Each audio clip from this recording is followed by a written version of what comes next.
Bonjour, bienvenue sur ma chaîne, j'espère que vous allez bien. Aujourd'hui, donc, en électricité, je voulais revenir sur un point. Comment trouver le neutre sur une prise de courant dans une installation? Il y a un abonné qui m'a posé une question très intéressante dans laquelle j'ai répondu et que je vais vous montrer, qui est très intéressante. Comment fait-on pour retrouver le neutre sur une prise si on n'a pas la prise de terre dans cette prise? Eh bien, vous allez voir, c'est pas compliqué, mais c'est vrai qu'il fallait penser à cette solution. Et je vais vous montrer comment il faut faire. Vous allez voir, c'est pas compliqué et vous pouvez retrouver le neutre même si vous avez une prise sans la terre. Allez, parti, vous êtes prêts? Évidemment, n'oubliez pas surtout de liker si vous aimez cette vidéo et bien sûr de vous abonner pour mes prochaines vidéos. On est parti, on y va. Alors, pour contrôler le neutre dans une installation, quand on n'a pas la prise de terre, comme ici j'avais un gelé, mais je vais vous montrer autrement comment on peut faire. En fait, on va toujours, sans changer les règles, mettre des gants, c'est très important, toujours. Je ne change pas une équipe qui gagne, donc on met les gants pour se protéger, même si on n'a pas le courant direct. Ensuite, on aura besoin du Matrix, toujours pareil, donc on va le mettre. Et pour trouver le neutre, quand on n'a pas de prise de terre, il nous faut tout simplement une pièce métallique. Alors j'ai pris cette pièce-là.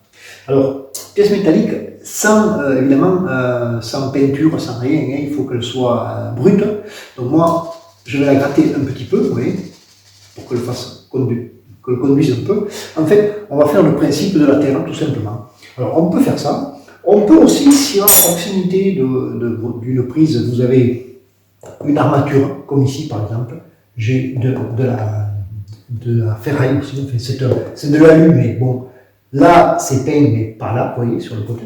Donc il faut prendre quelque chose qui amène à la terre tout simplement, en fait, il faut faire un circuit. Donc, ce qu'on va faire, on va allumer le Matrix, ensuite on va contrôler, donc, pour savoir où il est, s'il est à droite ou à gauche, je mets ici mon Matrix sur la prise. Ici, qu'est-ce que je vois? Je vois que j'ai 230 de volts, donc j'ai le courant.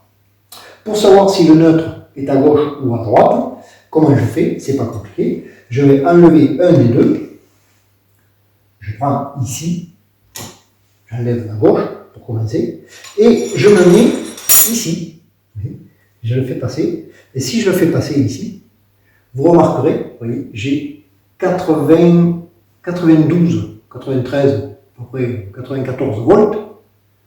Donc, ça veut dire que là, c'est pas le neutre. Je vais me mettre là, vous voyez, ici. Et vous voyez, si je me mets là même, j'ai carrément 202 volts. Donc, ça veut dire que j'ai une tension.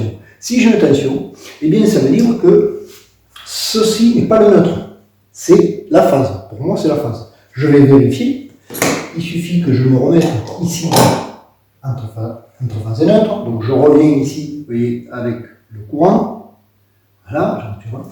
Je lève la droite et je reste à gauche. Donc logiquement, le neutre doit être à gauche. Et quand on est sur le neutre, on n'a pas de différence de potentiel. On est à la terre, on est à la masse, c'est la même chose. Et donc ici, si je fais ça, regardez, eh bien, quand je mets ma masse ici, eh bien, si vous regardez bien, j'ai des chiffres, mais c'est 0,500 et quelques. Donc 800 ou 14. Et si je me mets ici, c'est pareil.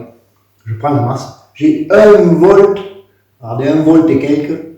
Donc j'ai pas de tension. J'ai pratiquement rien. Donc ça veut dire que le neutre est bien à gauche, tout simplement. Voilà. Alors évidemment, quand on a la terre, c'est plus facile parce que la terre est beaucoup plus conductrice. Mais une pièce métallique fait l'office de terre et grâce à ça, vous pouvez quand même, avec une tension un peu moins grande, mais dans la mesure où vous avez une tension qui monte sur la pièce métallique, alors la pièce, si vous la prenez un peu plus grande, c'est mieux, parce qu'elle est un peu plus conductrice, on va dire, et grâce à ça, vous pouvez savoir où c'est que se trouve le neutre. Voilà. Voilà, j'espère que cette vidéo vous aura apporté des éléments. Comment trouver le neutre quand on n'a pas la terre à portée de main. Vous avez vu, c'était pas compliqué, mais il fallait y penser encore une fois. Alors c'est vrai que bon, je suis dans le métier un petit peu et je vous ai expliqué tout simplement comment pouvoir trouver le neutre même quand on n'a pas la terre. Merci beaucoup de me suivre. N'oubliez pas de liker si vous aimez cette vidéo et bien sûr de vous abonner pour mes prochaines vidéos. Merci à tous, n'oubliez pas de me suivre. Au revoir, à la prochaine.